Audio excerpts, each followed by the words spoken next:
You know, the Mythbusters series was kind of a hit or miss for me. It's so new to me that I found it decently hard to edit and make funny, seeing as it's fully scripted gameplay. But I think that's what you guys actually enjoyed out of it. It was the fact that it was a challenge to the brain on how much you truly know about the game and its limits. Like the last video, I'll be testing out any community or self-made theories that have left questions in our heads, all varying in different levels of complexity for the vast audience I have. So if something seems obvious to you, it doesn't mean that everyone is as smart as you and has such a huge cock like you do.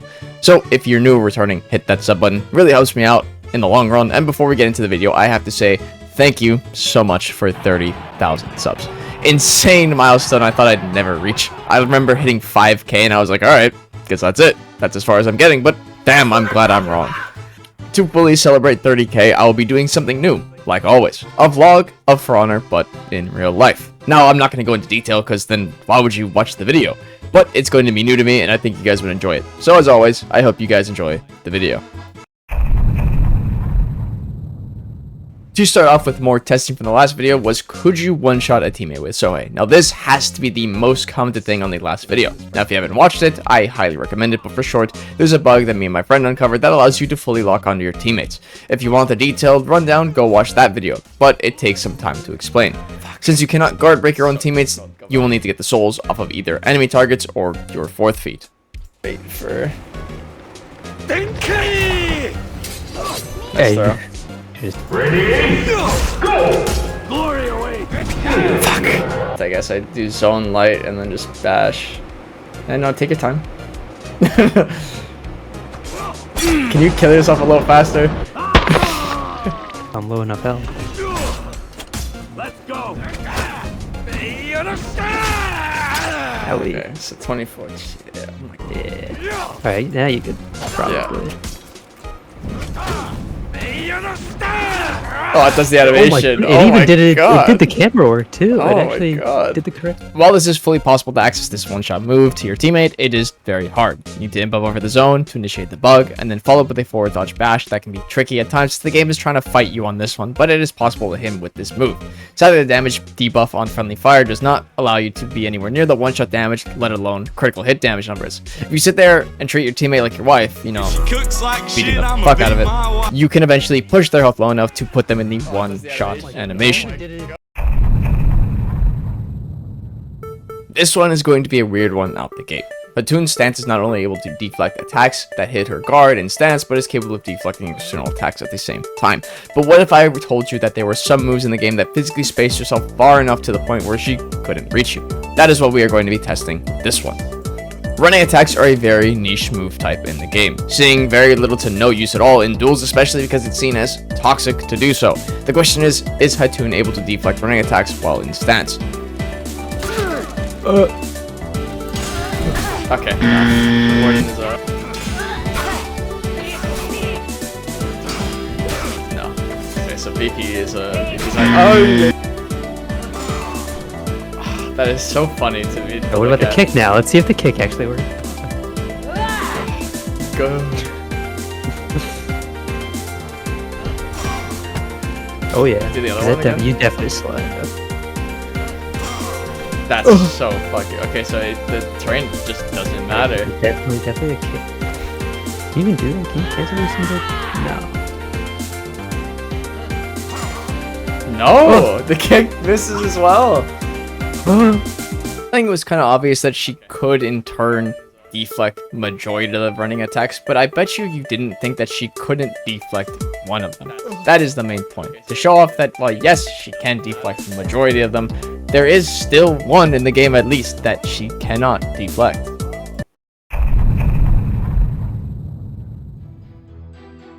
Traps are a very niche feat in the game, with around only 5 of them in the entire game if you don't count Key Trap. The question is, are you able to fully negate the damage and effects of all traps in the game by simply rolling through them? To test, we're going to be going through every single trap feat in order of what I think is possible to what I do not think would be possible. You Go for it. Zone A. You fucking dunce. Try that again. There you go. There you go. Here, I'll stand. Okay. Don't fuck. Yes, yours. There's your nail bomb.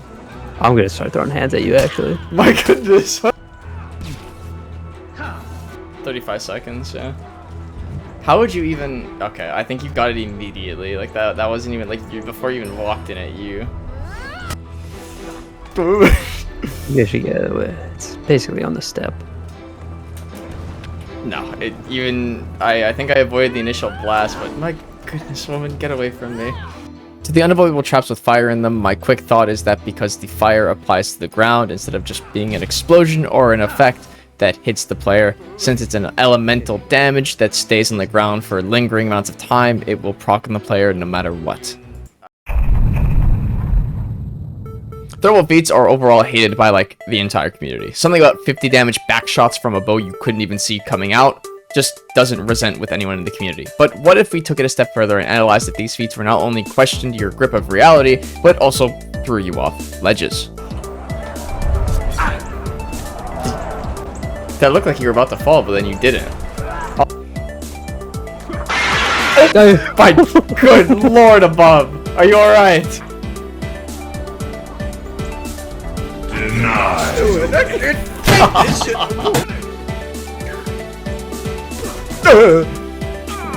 Yeah, can it?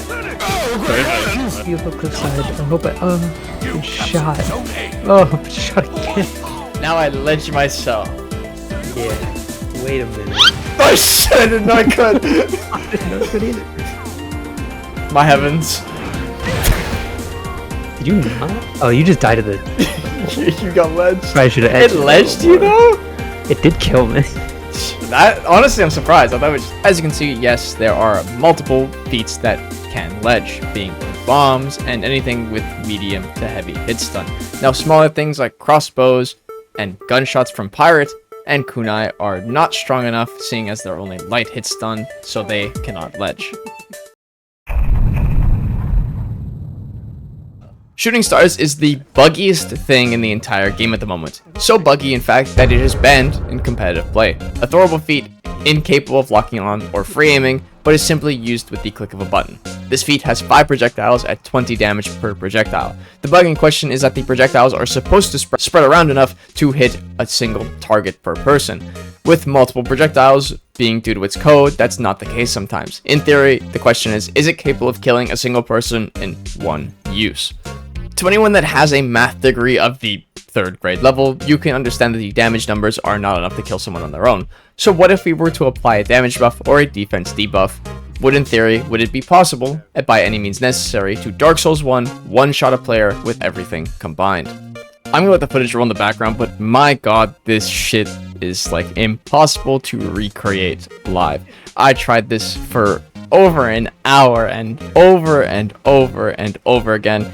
I just couldn't find a way for the max projectiles to hit one target. But still, if you look at the damage numbers on screen and in this last clip, you can see that by theory and mathematical equation, it is 100% possible if you damage buff and defense debuff your opponent to instantly obliterate them with shooting stars. Nabushi's Way of the Shark is a fucking annoying piece. Is a passive feat in her kit that applies 20% damage boost to any bleeding target. This implies her light attacks, heavies, and even bleed damage, and even feats. But is Nabushi able to inflict that same damage buff to herself if she is bleeding? Archers! Fire! Okay, so this 27 normally. Alright, now bleed me. Let them fly! Oh my god. Did it do more than Oh my 27? god, it did. It did 33. Alright, we're chilling. Let them fly! 27. Oh. Okay, so... Fire! Yeah, it is. By the heavens. Now that the testing is over, let me explain what we found. If the target is bleeding and you use a feat on them, that feat will do the increased 20% damage to not only him, but anyone hit by that feat. If you yourself are bleeding, the damage increase will not apply. The targeted enemy must be bleeding for Way of the Shark to apply to not only you, but friendlies and other enemies. I've never really had a segment before, but I feel like if I'm going to test multiple theories on ladders in the game, I might as well put them in a timestamp. If you want to watch all of them, or don't care about pieces of fucking wood, you can always skip it. Ladders have been a weird phenomenon in the game. The question towards this one is that if I throw an enemy into a ladder, will they wall splat or will nothing happen? To test this, we're going to be using multiple maps with multiple different lengths of ladders. Yeah. What?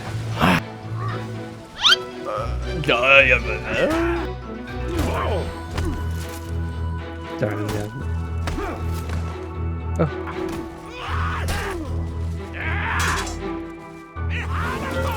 What are you doing? Are you stupid? For a retard.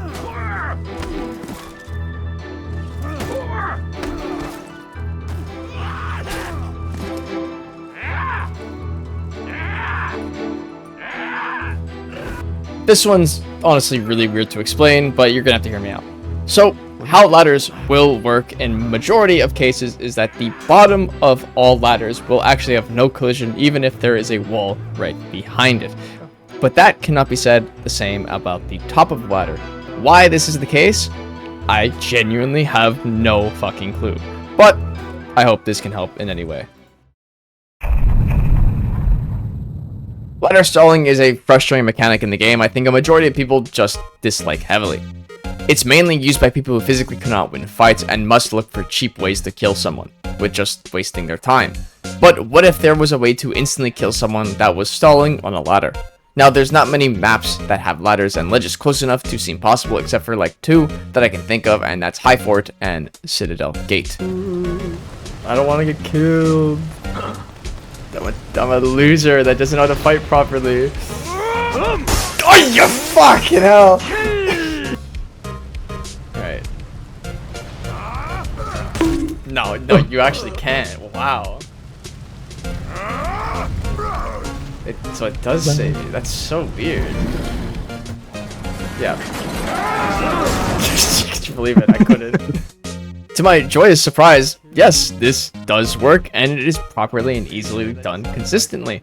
The only issue is that if they're just getting on the ladder, as you can see, there is a little bit of iframes going up. I don't know why, but at least there's something we could do to these pesky ladder stallers.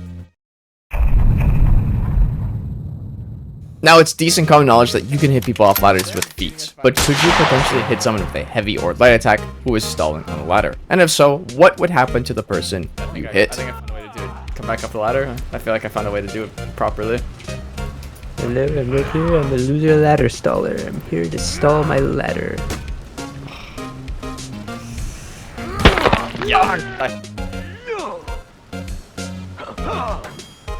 Don't tell me it was just dumb luck. Okay. The success of this working is very dependent on the hitbox of the ladder. See, the top part of the ladder hitbox is very extended over itself to make sure something like this cannot be consistently done. But the same cannot be said about the sides of the hitboxes, especially the lack of hitboxes on these walls. The only reason I'm able to hit Fudge off this ladder is because this wall has absolutely no collision. Same could be said here when he sneaks a light through the side. He doesn't connect the ladder's hitbox at all, allowing him to actually hit me off the ladder. So to hit someone off a ladder, you must avoid the ladder hitbox as much as possible. And that has been For Honor's second episode of Mythbusters. I know the ending to it has been less edited than normal, but for these ones you really can't do much editing because I think the clips just speak for itself. But nevertheless, I love you guys, and I hope you guys have a great day.